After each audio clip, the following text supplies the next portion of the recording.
We're back for our daily MLB Best Bets here for May 12th. Today is Monday, which means not all teams play today in Major League Baseball, but we're going to make the best out of the slate. There's some games I like, and the Washington Nationals play yet again today. Did I not call that game yesterday right on the button? Gore went over strikeouts, and the Nationals, of course, couldn't take advantage of another good Mackenzie Gore day. We'll get to that later on in the video, but before we get into the best bets, folks, make sure to hit that subscribe button down below for some more daily MLB Best Bets. Later today on the channel, we're going to have our NBA postseason predictions, games 4 in the Garden and at the Chase Center, so in New York and in Golden State or in San Francisco. Huge game 4s. Make sure to go check out that video in a couple hours here on the channel. Hey, Pacers, by the way, yesterday, what do I keep saying? Pacers money line keeps on hitting for us. Pacers in 5 or 6. We'll get to that again later today. And also, make sure to go check out our UFC Fight Night Burns versus Morales predictions on Greedo Plays MMA. That is linked in the description down below. Go check out Greedo Plays MMA and go subscribe over there as well if you have not yet. Okay, on to the first of our 5 best bets for the MLB today. We're going to kick things off with our daily Nerfy. We hit yesterday with Chris Sale and the Pittsburgh Pirates. Game that the Pirates eventually won 4-3. We ended up hitting the Nerfy, though. Again, no runs scored in the first. Anyways, our Nerfy today is going to be the very first game today in Cleveland, Ohio. The Milwaukee Brewers take on the Cleveland Guardians. We are going Nerfy in this one. Two decent teams. The Guardians, obviously a much better squad than Milwaukee. Cleveland coming off of losing 2 of 3 against the Philadelphia Phillies, winning the first game of that series 6-0, then losing back-to-back to close it out, obviously last night on Sunday Night Baseball against Zach Wheeler. The Guardians were held scoreless in that last game on Sunday Night Baseball against Philadelphia. Game prior to that, they only scored 1 run. So in their last 18 innings of work, the Cleveland Guardians have scored 1 run. That sounds kind of like the Nationals.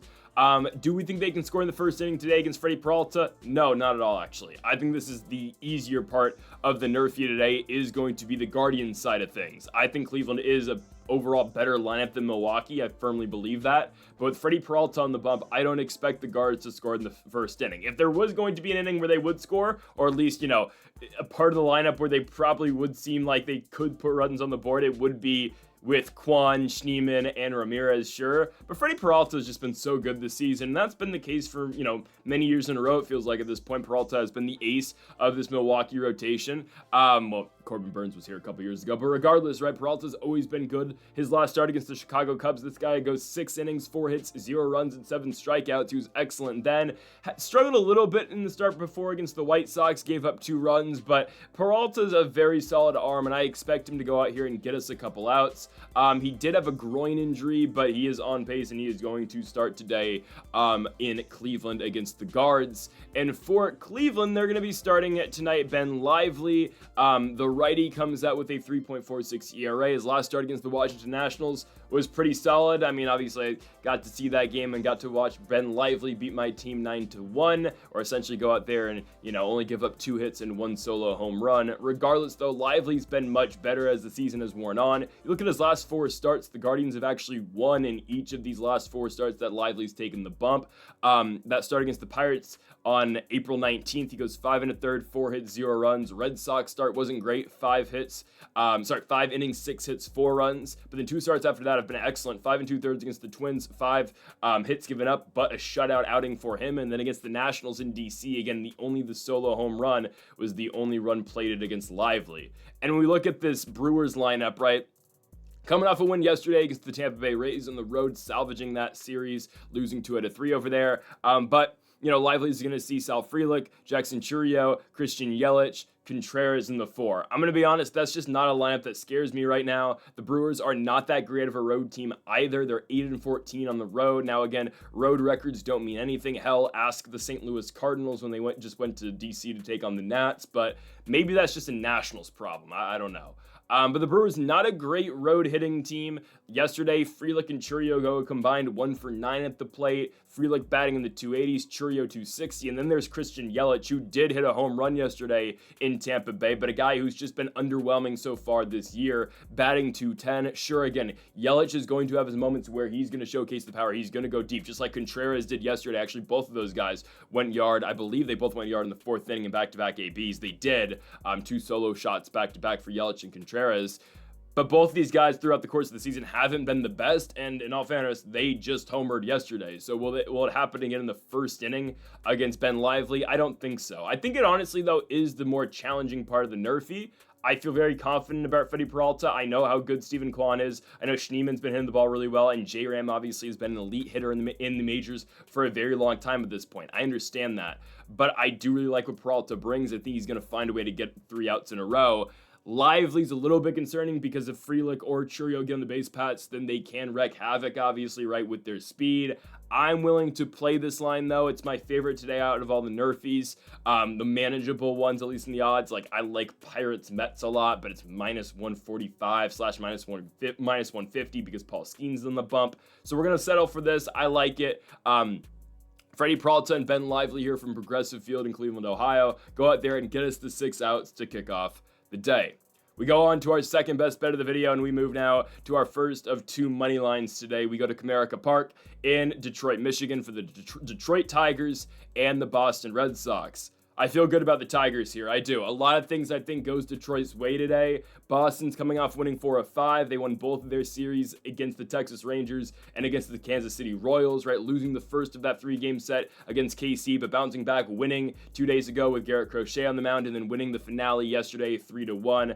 Lucas Giolito finally gets a victory, which is very odd, but it is what it is. We faded the Red Sox yesterday. Did not go our way. That's fine. We're going to fade them yet again because Tanner Hawk's on the mound, and not that great. I'm gonna be honest. Like, Hawk has been progressively just mid the entire season. Last start against the Rangers goes 4 2/3, 6 hits, 3 runs. The Red Sox still win that game, but in Hawk's last 5 starts, the Red Sox are 1-4, and again, that one win is against the Rangers in a game that he didn't even really pitch all that well in.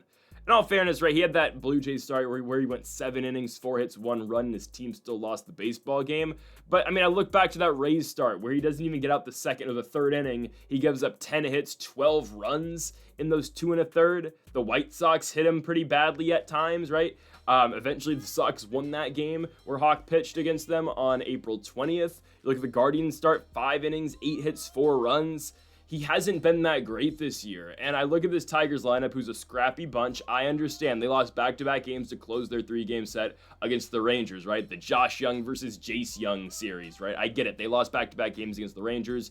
Uncharacteristically, let's just be honest, we don't expect that out of Detroit, a team that came into that series against Texas, a 13-3 home team this year. They're now 14-5.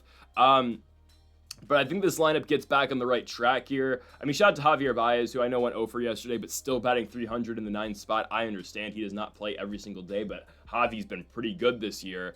I think this Tigers lineup, though, is going to be all right against a guy in Tanner Hawk, again, who has a 6 ERA. They play the matchups, obviously, so expect the lefties at the top of the order. Expect a guy like Kerry Carpenter to be batting first. Expect Colt Keith to be at the top of the lineup. Riley Green, obviously, always in that 4th spot or somewhere around there, obviously, right? But I think Detroit will play their cards right, and I do think they're going to win this game against the Red Sox. They will be sending out Jackson Jobe to the mound, too. I like a lot. Again, I've spoken volumes about how much I like this Tigers rotation. I get it. Jobe's last start wasn't very good. I think we got to consider that start was in Colorado, right? It is what it is. I don't care how bad the Rockies are, right? Yesterday they beat the Padres right after losing 21-0. That's just how baseball works. But I'm willing to cut Jobe some slack after that last performance. Goes 3 2/3 innings, 8 hits, 6 runs, 2 home runs. Again, that's just a Coors Field game. It's the first game he's ever pitched at elevation in Denver. I'm willing to forego that. I know his start prior to that wasn't the best against the Houston Astros, but regardless of how well Jobe has pitched, and usually, again, the max we're going to see Jobe, I think, is going to be 6 innings, but regardless of how Jobe has pitched, and walks have been a problem, don't get me wrong, but regardless, again, of how he's pitched, Tigers have won games. The last 5 games Jobe has started, Detroit has won every single one of them. They've won in every single game he's pitched all year long. I think they're 6-0 in games that Jackson Jobe has pitched.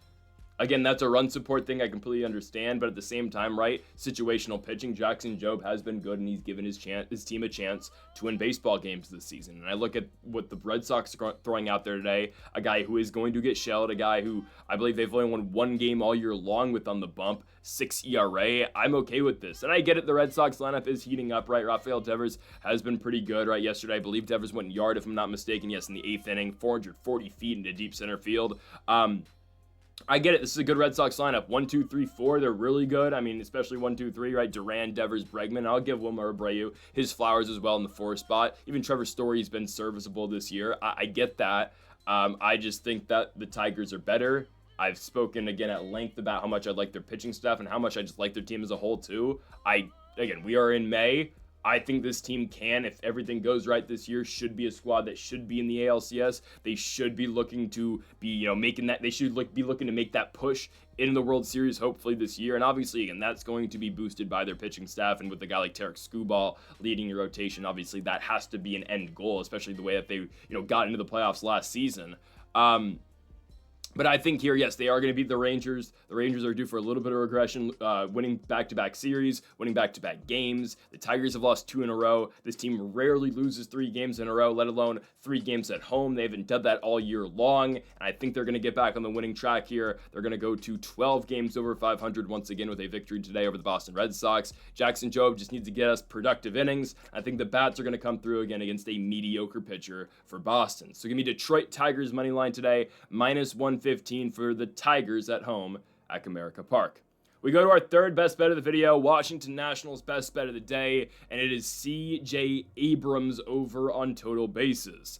I said yesterday we are staying away from Nationals money line for the foreseeable future. They're on a 5-game losing streak, and sure, eventually the Nationals have to win a baseball game, right? They're not going to continue to lose every single game they play. It doesn't work that way, obviously, in baseball.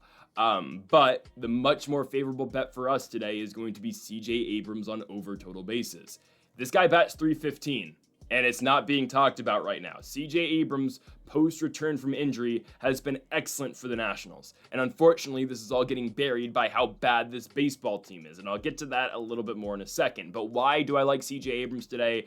It's the matchup. You look at a guy in Grant Holmes with a 4.58 ERA this season, a guy who, hasn't been great. Last start against the Cincinnati Reds, he goes 5 1/3 innings, 7 hits, and 4 runs. You look at the start before that against the Los Angeles Dodgers, 6 innings, 4 hits, 2 runs. Diamondbacks start 5 2/3, 5 hits, 6 runs, right?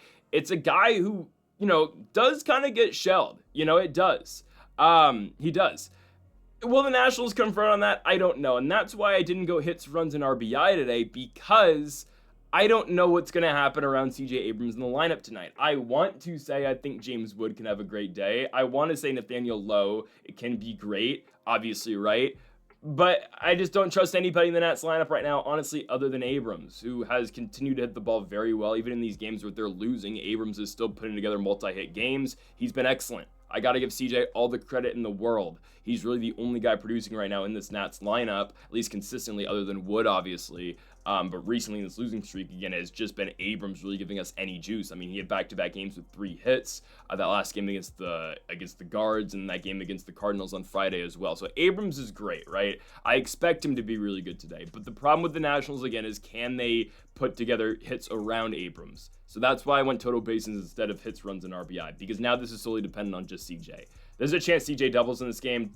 I think he's got great potential of doing that here at Truist Park tonight. Multiple hits is definitely not out of the conversation either. And again, this line is plus 105. We are getting plus money for CJ Abrams to do something that he has done multiple times in the last 5 games. So I'm perfectly fine with this. Again, Abrams has had 3 hit games. I think 2 hits is not far-fetched at all, let alone maybe just a ball goes in the gap, he hits one out of the park. I think Abrams should convert on this line. Yesterday we did hit with our Nationals player prop. It was Mackenzie Gore over on strikeouts, came back out for another inning, got the 7th strikeout. There's a reason he leads all of Major League Baseball in strikeouts. Again, Mackenzie continuing to do his thing. But today we're going with Abrams on the over total bases. Can the Nats win today? I don't know. They should, but will they? Probably not. And I just saw Davey Martinez is starting to lose the clubhouse. A couple reports have come out, the first of which I'll look at. Spencer Nussbaum, who quoted, I don't know who this quote's from in the Nationals clubhouse, but the quote is, "I think we're close. I think we're frustrated." With all due respect, what are we close to? Getting back to 500? What, we're 7 games under now at this point? What are we close to? Because we were told by ownership and management we are going to be close to contending this year. And yet we're in a way worse position record-wise than we were last year. And we were betting Joey Meneses and Eddie Rosario in the 3 and the 4 last year. were a joke. Another quote from Talk Nats on Twitter. He's got a source that tells him that one player has expressed some anger that coaches aren't backing up the players enough with umpires. Yesterday, the umpires were horrible in that Nationals-Cardinals game, and Davey didn't do a damn thing. He did not do a damn thing. Multiple occasions where Mackenzie Gore was not getting any spots. Dylan Cruz got screwed on a call against Miles Michaelis. But regardless, Davey just shut his trap and didn't say a damn thing. Stand up for the guys. Davey 4 years ago would have said something. Martinez is kind of actually known for having crazy outbursts when things don't go his way. I mean, look at that. Look when that game against the D-backs in DC where Davey, laid on the ground and showed the umpire where the pitch is at, or in Chicago where he threw the base. I mean, Davey Martinez ejections are great. Hell, the World Series game in Game 6 against the Astros. But when he's not saying anything, then that's going to start to happen again, and guys in the clubhouse are going to take note of that. So I feel like Davey's starting to lose the clubhouse just a little bit, and it doesn't help that this team's now 7 games under 500 in a year where, again, we have been told by ownership, management, and Mike Rizzo that we're supposed to contend. And that also brings up the point, how short of a leash is Martinez on at this point? I'm going to be honest, it's not short at all. I don't think so. We've seen the Rockies and the Pirates fire their managers, right? Bud Black got fired yesterday for Colorado. I don't think Martinez is close to that. And honestly, I'm not all that mad about that. I think Davey's fine. I think it's everything around Davey that's really not, in a great position. But that's neither here or there. Martinez's job security is definitely safe at this point, and we will see. But again, for now, it is interesting that is Davey losing the locker room a little bit. I think so. They got to find a way to at least split here in Atlanta, just for momentum's sake. But I've given up all hope that the Nationals are going to be anything here in 2025. I'm going to be honest with you guys. At this point last year, I was still kind of holding out hope we could make a playoff push. This year, no. It's over. We're 7 games under. 19-31 in 2019. It's just not going to happen. This team's just not good, and it's the most frustrating thing ever.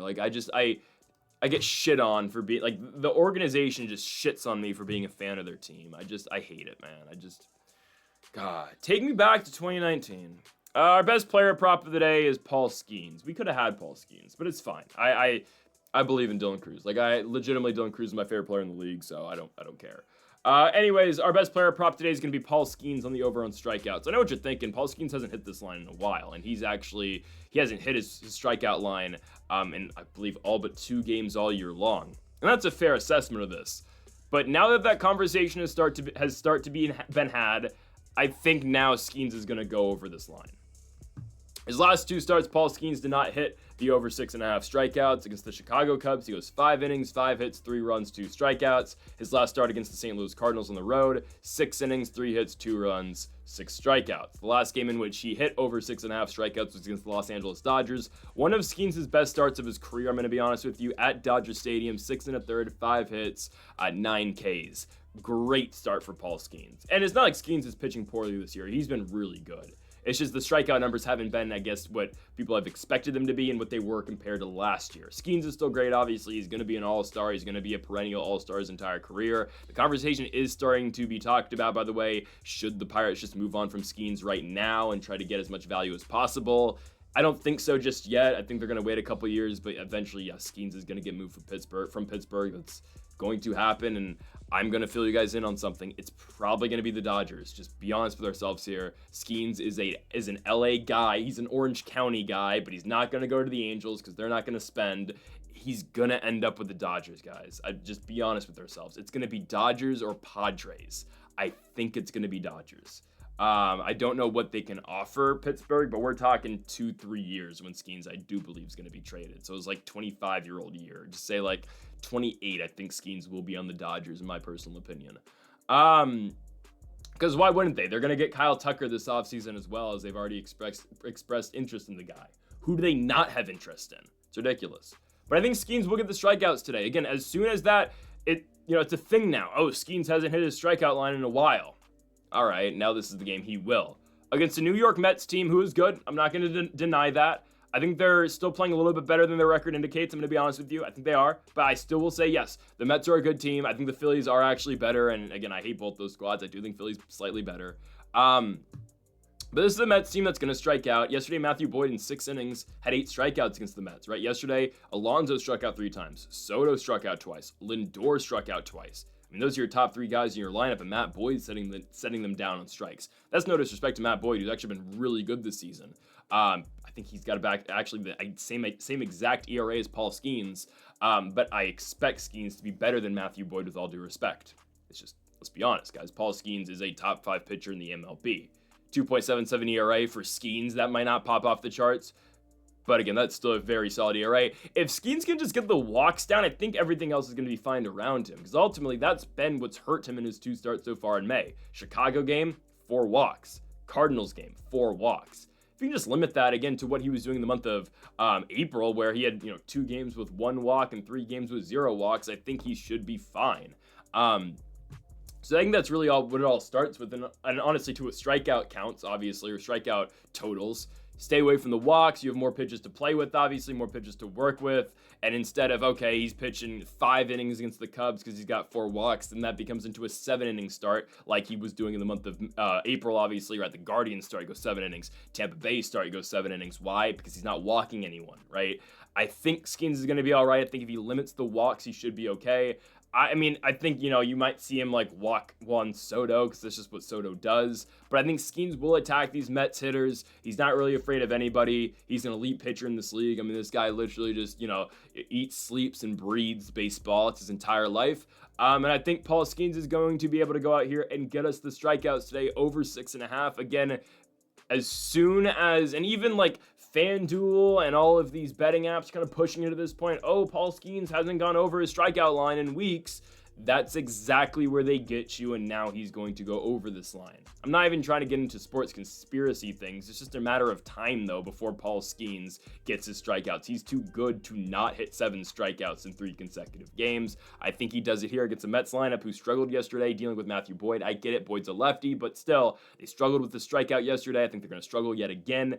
Paul Skeens goes into Queens, into Citi Field, and goes out and gets 7 strikeouts. Give me Skeens to go get it done. We go on to our final best bet of the video. Let's go to the late night game, the nightcap in San Francisco, California at Oracle Park. The San Francisco Giants take on the Arizona Diamondbacks. I'm going Arizona Diamondbacks money line here against the Giants. Merrill Kelly versus Justin Verlander is the matchup tonight, and I'm going to get this out the way before we break down the game.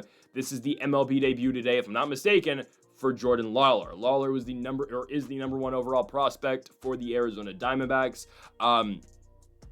Believe he's going to play short, or is he going to play third? Not entirely sure. But Lawlar is here. That's great. This is a guy who should make an immediate impact for the Diamondbacks, who are 1 game over 500. I'm pumped for this. I really am. I'm pumped for Jordan Lawlar on this team. I don't know where he plays, right? Because Perdomo's playing short. I assume he's going to play third, I think. Unless because Naylor's going to DH. So I assume Suarez is kind of just going to get moved out, I think. I don't know. But I'm excited for Jordan Lawlar. This is a guy who's got pretty good hitting, obviously. Speed's there as well. I assume, again, he will be a third baseman. Or he could... he's playing... Okay, he's going to play third. I'm looking at a Diamondbacks Twitter page right here. How Hampson's being optioned. So, Lawlar's likely, I think, going to play on the corner. We'll see. They're taking on the San Francisco Giants today, and pitching for the Giants is Justin Verlander. JV's, I don't know, he's doing all right. He's not obviously a long-term fit at all for the Giants, but Unk's been doing his thing, I guess. The Giants got swept in Minnesota, right? The Twins are continuing their win streak. It's like an 8-game, 10-game winning streak now for Minnesota. Incredible. I thought they were horrible this season. I just, maybe the Nationals can go on a 10-game winning streak. Anyways, the Giants got swept in Minnesota. And again, I'm not even trying to be an asshole here. I'm not even trying to be a Giants hater. I've been saying this for weeks at this point. San Francisco is playing much better than their record indicates. Or sorry, they're outplaying their record is what I meant to say there. Look at their lineup. Jung-Ho Lee, he was kind of due for some regression. He's still great, but we knew he wasn't going to bat .315 this season. He's batting .280 right now. Yaz has been great. He's been really good. Heliot Ramos has gotten it figured out. The rest of the lineup is abysmal right now. Adames hasn't really hit the ball that well. Lamont Wade's still horrible. Matos has not been good. Both their catchers in Bailey and Huff have not been good. They really struggle with production outside of Yaz, Jung-Ho Lee, and Elliot Ramos at this point. Yeah, they get the game at home, but Merrill Kelly's pitching for Arizona, who has been pretty solid. ERA's 4, but really, Merrill Kelly in his last 5 starts really won't give up more than 2 or 3 runs, and he puts the Diamondbacks in a great position to win, I think, today, especially again with Unk on the mound in JV. Verlander, again, I respect the guy. He's actually been pitching better than I'm giving him credit for, honestly. But you're facing one of the best lineups in all of baseball, right? Corbin Carroll, Geraldo Perdomo, Pavin Smith, Ketel Marte, Josh Naylor, and now we get a guy, hopefully Jordan Lawler makes an impact right away as well. Alec Thomas has been hitting the ball well, right? Arizona had that war against the Dodgers a couple days ago. They lost it. Ultimately, they split that series 2-2 against LA, losing yesterday 8-1. But this is a lineup that's going to make you pay for bad pitches, and ultimately, I think that's what they're going to do against Justin Verlander here. Again, I believe in what Arizona has. I know they're on the road in San Francisco here. They're playing in a pitcher's park. But if there's a team that can overcome that, it's obviously the answer backs in the Arizona Diamondbacks. I like Merrill Kelly enough to deal with this Giants lineup, who I think's obviously been struggling, coming off 3 straight losses in Minnesota. And I just don't think Verlander is going to be good enough to keep the Diamondbacks off the board multiple times. So I do expect Corbin Carroll to get on base. I expect the speed, obviously, at the top of the lineup for Arizona to kill Los Angeles with Carroll, with Perdomo, with Marte. And I think the Diamondbacks are going, and with Alec Thomas as well, how can I forget?